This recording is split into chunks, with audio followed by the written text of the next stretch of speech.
الناس اعبدوا ربكم الذي خلقكم والذين من قبلكم لعلكم تتقون. وقال تعالى في كلامه المجيد: يا أيها الذين آمنوا استعينوا بالصبر والصلاة إن الله مع الصابرين.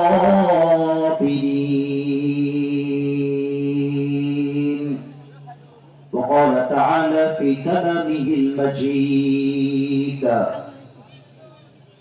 إنما يوفى الصابرون أجرهم بغير حساب. وقال تعالى في كلامه المجيد: فإن مع العسر يسرا إن مع العسر يسرا. وقال تعالى في كلامه المجيد: لا تحزن إن الله معنا. وقال رسول الله صلى الله عليه وسلم: بلغوا عني ولو آية، أو كما قال عليه الصلاة والسلام: إن الله وملائكته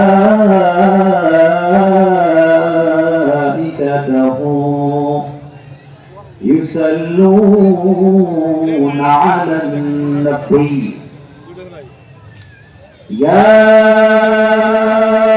أيها الذين آمنوا صلوا عليه وسلموا تسليما. اللهم صل على محمد وعلى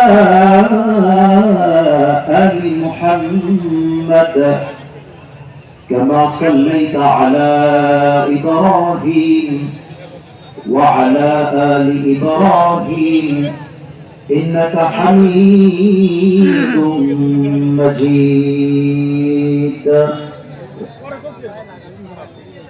সিরাজগঞ্জের উল্লাপাড়ার ঘাটিনাবাসী কেমন আছেন আপনারা সবাই? আলহামদুলিল্লাহ, আল্লাহ তাআলার শুকরিয়া। আচ্ছা, সিরাজগঞ্জের পরিবেশ সবসময় তো সুন্দর হয় কেন ভাই? এই যে না এই লাস্ট টাইম একবার সিরাজগঞ্জে এসেছিলাম, ওখানে বলেছিলাম যে আপনাদের পরিবেশটা সবচেয়ে সুন্দর, ওখানেও সুন্দর এখানেও সুন্দর, সিরাজগঞ্জ মানেই সুন্দর, তাই না? সত্যি বলছি, এত সুন্দর পরিবেশে তো ওয়াজটা করতে মনে চায়, তাই না? বলে দেখে আমার কলিজা এবং আপনার দুটোই ঠান্ডা হয়ে গিয়েছে। একটাই আপনার রাখো প্রিয় ভাই আমার, আজকে টাইমের দিকে দেখবেন না, আজকে শুধু মন দিয়ে ওয়াজ শুনবেন। রাজি আছেন তো ইনশাআল্লাহ? আপনাদের সঙ্গে আমি টাইমের হিসাব করতে আসি নাই, অন্য জায়গায় টাইমের হিসাব হয়, সিরাজগঞ্জে জাস্ট ভালোবাসার হিসাব হবে, টাইমের হিসাব হবে না। রাজি আছেন নাকি নাই? আচ্ছা, কেউ যদি উঠেও যায় ভদ্রতার খাতিরে লুঙ্গিটা টান দিয়ে করে বসায় দেবেন, তবে লুঙ্গি যেন খুলে না যায়। কেউ কেউ উঠে যাওয়া যাবে যাবে যাবে যাবে, খবরদার কেউ যেন না উঠে, একদম চুপচাপ চাতক পাখির মতো তাকিয়ে রইলেন। যত হুন্ডার হয়রান আসুক, যত হর্ন আসুক, যা হয়ে যাক, সুনামি হয়ে যাক, কিয়ামত হয়ে যাক, আমার চোখ আসিফ হুজুরের দিকে আছে, আসিফ হুজুরের দিকেই থাকবে। রাজি আছেন তো ইনশাআল্লাহ? ঘাটিনা কবরস্থানের উন্নতি প্রকল্পে আজকের এই 18তম বিরাট ইসলামী জলসা। আমার এই প্রোগ্রামের সভাপতি রয়েছেন কারি মাওলানা নূর মোহাম্মদ বেলালী, খতিব ঘাটিনা কেন্দ্রীয় জামিয়া মসজিদ। ভাই কি আপনি? মাশাআল্লাহ, আমার ভাই আমার ডান পাশে বসে রয়েছেন আমার প্রিয় কারি মাওলানা নূর মোহাম্মদ বেলালী সাহেব। আমি দোয়া করে দিই স্যার, জি প্লিজ বসুন বসুন। আমি আমার প্রিয় ভাইয়ের জন্য দোয়া করি, আল্লাহ আমার প্রিয় খতিব সাহেবকে, প্রিয় ভাইয়েরা, একজন খতিব ইমামের সম্মান একজন রাষ্ট্রীয় নেতার চেয়ে বেশি হওয়া দরকার। আপনি দেখবেন সবচেয়ে কম বেতন ইমামের, সবচেয়ে কম বেতন খতিবের। একটা খেলোয়াড়ের বেতন নাকি 8 লাখ টাকা, 10 লাখ টাকা, 5 লাখ টাকা, 7 লাখ টাকা। যাদের কাজের সাথে ইসলামের সম্পর্ক নাই, কোরআনের সম্পর্ক নেই, তাদের বেতন যদি 8-10 লাখ টাকা হয়, খতিবের বেতন তো 20 লাখ টাকা হবে। আল্লাহ খতিব সাহেবকে কবুল করো, পড়াশোনায় আমিন। সহ সভাপতি রয়েছেন জনাব মোহাম্মদ রমজান মোল্লা ভাই। আমার কোথায় ভাইজান আছে? রমজান মোল্লা ভাই অত্যন্ত বিনয়ী মানুষ। শুরুতে আমার সাথে মুসাফা করেছেন, ভালো লেগেছে আমার প্রিয় ভাইকে। বিশিষ্ট সমাজসেবক ঘাটিনা, আল্লাহ আমাকে ইসলামের জন্য কবুল করি, পড়াশোনায় আমিন। আমি একটু আস্তে হয়ে গেল, যে একটু জোরে বলেন, আরেকবার একটু জোরে বলেন। আমাদের আজকের প্রোগ্রামে প্রধান অতিথি রয়েছে জনাব এম আকবর আলী, সাবেক সংসদ সদস্য 65 সিরাজগঞ্জ চাঁদুল্লাহ। স্যার কি এসেছিলেন? আসছিলেন স্যার, কথা বলে গেছেন অনেক লম্বা সময়, এটা আমি জানতে পেরেছি। স্যারের কথা অনুযায়ী যদি স্যার সঠিক কথা বলে থাকেন, আল্লাহ আমাদের সবাইকে স্যারের সঠিক কথা অনুযায়ী আমল করার তৌফিক দান করুন, পড়াশোনায় আমিন। আবার আজকে বলুন, আরেকবার বলুন না আমিন। আরে সিরাজগঞ্জের মানুষ তো কাপুরুষের বাচ্চা না, সব পুরুষের বাচ্চা। কথা তো বাজে বাচ্চা মতো বলে, ম্যানম্যান কথা বলতে সাথে বদনাম হয়ে যাবে, তাই না বলে? আরেকবার বলুন তো আমিন সবাই। আমার আজকে প্রোগ্রামে অতিথি রয়েছে জনাব মোহাম্মদ আজাদ হোসেন আজাদ। আমাদের স্যার অত্যন্ত চমৎকার ভাবে বিনয়ের সাথে উঠে এসে বসে গেছেন, আমাদের কোনো শোডাউন করেন নাই। এমন নেতা আমরা চাই যারা ভদ্র হবে এবং যারা তাফসীর মাহফিল করতে তাদের ডান হাতটা সামনের দিকে আগিয়ে দিবে, ঠিক না বলেন? আমাদের স্যারকে আল্লাহ তাআলা ইসলামের জন্য কবুল করুক, দেশের নেতৃত্ব দেওয়ার জন্য কবুল করুক, পড়াশোনায় আমিন। আরো আছে জনাব এম বেলাল হোসেন, উনি কি এসেছেন? আছে, চলে গেছে। আচ্ছা আচ্ছা, ছোট্ট একটা কথা বলে ফেলি প্রিয় ভাইরা, দেখেন একটা কথা, এখানে অন এন অ্যাভারেজ সব মিলাই হিসাব করলে 50টা নাম আছে। It's really difficult to mention all the names. এটা সম্ভব না বলা, তবে একটা জিনিস সম্ভব, সেটা কি? এক বাক্যে দোয়া করছে এই প্রোগ্রামকে বাস্তবায়ন করবার জন্য দিন রাত যারা পরিশ্রম করেছে। এই মুকদ্দেস আলী কোথায়? মুকদ্দেস আলী এই ছেলেকে দেখা যায় অনেকেই কষ্ট করেছেন, বাট মুকদ্দেস আলী কিন্তু মূলত যোগাযোগ করেছে, অনেক আগে থেকে যোগাযোগ করে। তো যে কষ্ট করেছে ভাইজান, একটা মাহফিল করা এতটা সহজ নয়। কমিটি জানে বুকের তাজা রক্ত সাদা হয়ে যায়, পানি পানি হয়ে যায়, মাথার ঘাম পায়ে ফেলে একটা মাহফিল করতে হয়। মুকদ্দেস আলী সহ যারা এই প্রোগ্রামকে বাস্তবায়ন করবার জন্য দিন রাত কষ্ট করেছে, আল্লাহ সবাইকে এই মাহফিলকে ওয়াসিলা করে মৃত্যুর পরে যেন জান্নাতুল ফেরদাউসের মেহমান হিসেবে কবুল করেন, পড়াশোনায় আমিন। আমার প্রিয় ভাই কথা বলেছেন মুফতি রফিকুল ইসলাম। আচ্ছা, আর কথা বলেছেন হাফেজ মাওলানা মুহাম্মদ শেখ সাদি হোসেন সিরাজি। যারাই কথা বলেছেন কোরআন থেকে হাদিস থেকে বলেছেন, আমরা দোয়া করে দেই তাদের কথা অনুযায়ী যেন আল্লাহ তাআলা আমাদের সবাইকে আমল করার তৌফিক দান করে, পড়াশোনায় আমিন। প্রিয় ভাইরা আমার, আমি চাই আজকে এই মাহফিলটা ঐতিহাসিক মাহফিল হয়ে থাকবে। আপনারা কি চান? আওয়াজটা আসে না, আপনারা কি চান সবাই? আমি প্রথমত একটা প্রশ্ন করতে চাই, এই বাগানটা কোরআনের বাগান, এটা জান্নাতের বাগান। হ্যাঁ, এটা আমি মানছি যে এখানে এটা রাজনীতির জায়গা, এটা আমি মানছি, এটা আমি মানছি এবং এটা মন থেকেই মানছি, যা রাজনীতির জায়গা নয়। আমাকে স্লিপ দিয়েছেন, এটা আমি বিরোধিতা করছি না, try to understand this point. আমাকে লেখা হয়েছে রাজনৈতিক কোনো বক্তব্য দেওয়া যাবে না, ওকে, নো প্রবলেম। যেহেতু এটা রাজনৈতিক কোনো ফিল্ড নয়, সো এখানে আমরা রাজনৈতিক বক্তব্য দিতে চাই না। তবে একটা কথা, রাজনীতিকে কখনো আপনারা ইসলামের বাহিরের কিছু মনে করবেন না, এটা আমার অনুরোধ।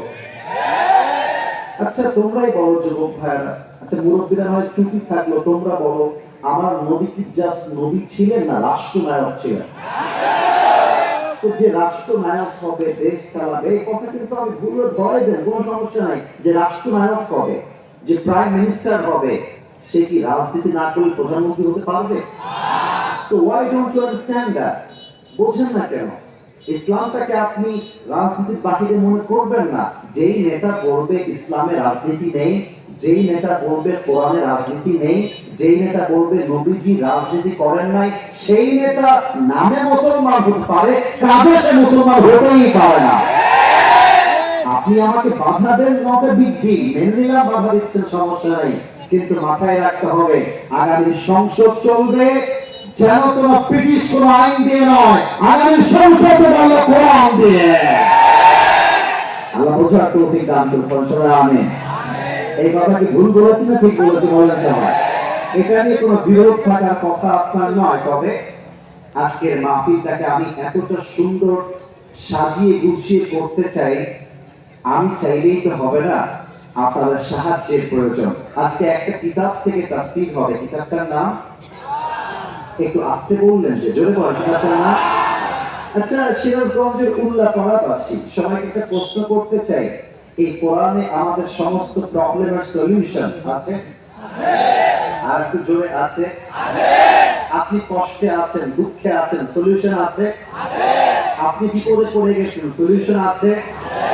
আপনার সামনে দেওয়াল, পেছনে দেওয়াল, ডানে দেওয়াল, বামে দেওয়াল, মনে হচ্ছে যাওয়ার কোনো জায়গা নাই, কোরআন কি যাওয়ার জায়গা দিবে নাকি দিবে না? সমাধান দিবে নাকি দিবে না? প্রথমে কয়েকটা কথা বলতে চাই, আপনার ঈমানটাকে আমি আজকে জাগিয়ে তুলতে চাই, আমি আপনাকে পাওয়ারফুল করতে চাই, আমি আপনাকে আজকে পাহাড়ের মতো শক্তিশালী করতে চাই। তবে কথাগুলোকে জাস্ট ও আসিফ হুজুর তো অনেক ফেমাস, অনেক ফ্যান ফলোয়ার্স, আরে বেটা ফ্যান ফলোয়ার্স বেশি হওয়াই যদি যোগ্যতার প্রমাণ হতো, হিরো আলমের মতো সফল বাংলাদেশে আর কেউ হতে পারতো না। ফ্যান ফলোয়ার্স দিয়ে নয়, ব্যক্তির ঈমান দিয়ে, আমল দিয়ে, চরিত্র দিয়ে ব্যক্তিকে জাস্টিফাই করতে হবে। কথা ভুল বললাম না ঠিক বললাম? বলেন সবাই। এবার আসুন ভূমিকায় কিছু কথা বলে নেই। এই যুবক ভাইয়ার অ্যাক্টিভ থাইকো তোমরা। আমার সিরাজগঞ্জের উল্লাপাড়াবাসী, এবার আসুন ভূমিকার কথা শুরু করছি। আমাদের লাইফে দুঃখ, এটা এখন না, এই কলিজা বসে পড়ো, কলিজা আমার বসে পড়ো, নতুন নতুন সিরাজগঞ্জের উল্লাপাড়াবাসী, আমাদের লাইফে কষ্ট দুঃখ আছে না নাই? এত আস্তে বললে অর্থ হয় না, আছে না নাই? আমাদের লাইফে প্যারা প্যারা প্যারা প্যারা আছে না নাই? কৃষক ধান লাগিয়েছে, আদৌ কি ধানের ফসলটা ভালো হবে কিনা টেনশন আছে না নাই? পরীক্ষা দিয়েছি, আদৌ পাস করবো, টেনশন আছে না নাই? বিয়ে করতে চাই, বউ পাবো কিনা, আদৌ টেনশন আছে না নাই? টেনশনের কোনো শেষ নাই, লাইফে সমস্যার কোনো শেষ নাই। আমি আজকে ভূমিকার কথায় এটা বলতে চাই যে আপনি আপনার লাইফের খারাপ সময়ের সাথে যুদ্ধ করবেন কেমন করে, খারাপ সময়ে টিকে থাকবেন কেমন করে, এই পিঠ যখন দেয়ালের দিকে যাবে আপনি টিকে থাকবেন কেমন করে। প্রথম কথা, খারাপ সময়টাকে জাস্ট একটা স্মাইল দাও, মুচকি হাসি দাও, and move on. আরে বেটা, খারাপ সময় এসেছে মানে ভালো সময় আমার সামনে অপেক্ষা করছে, ঠিক না বাবা? ভয় পেও না, বুক চিরে দাঁড়িয়ে যাও, আল্লাহর ভরসায় সাহস বাড়াও, আল্লাহর নামে আগুন জ্বালাও বুকে, সত্যের পথে চলো, সাহস রাখো মুখে, ভয় পেয়ে চলবে না, রক্তে আগুন ধরাও, আল্লাহর সৈনিক তুমি, সেই পতাকা উড়াও। আরে আল্লাহ যখন পাশে, কিসের এত ভয়? তাওয়াক্কুল করো।